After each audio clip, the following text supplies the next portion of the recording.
ang inyong mahal, ang aking mahal. Directing style ni Elwood.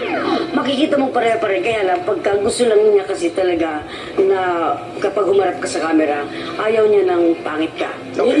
Yun ang gusto ko sa kanya, pati mga suot mo, kahit na medyo mahirap pa ng konti, kailangan maging maganda ka pa rin sa pagdating sa camera. Yun naman ang gusto niya, na klama lang. Kasi artista ka, ikaw ang pinapanood ng tao. Right. So, At estilo niya. pero magaling siya dahil magaling siya mag-motivate ng isang artista at hindi niya ginugulang isang eksena hanggat hindi niya nagugustuhan yung ginawa mo.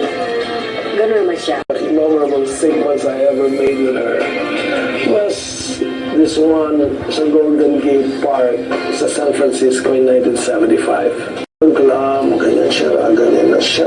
Sabi ko, oh well, ganito na lang. I'll do it, and then gawin mo na lang. Okay. Hindi naman ako singer, di ba? Ang kanta, ikaw ang superstar, ang star ng buhay ko. Gawa ko, aladaan ako dito, ganyan, pupunta ka, follow siya ng camera dito, gano'n, iikot-ikot ako gano'n, ginawa ako. Alam mo yun, siyempre kakanta ka, lip-syncing, at saka minimal ng aming equipment. Siyempre, mayroon kaming nag-granon, susundan-sundan. Take one. Sheer genius. And you have an actress like Nora.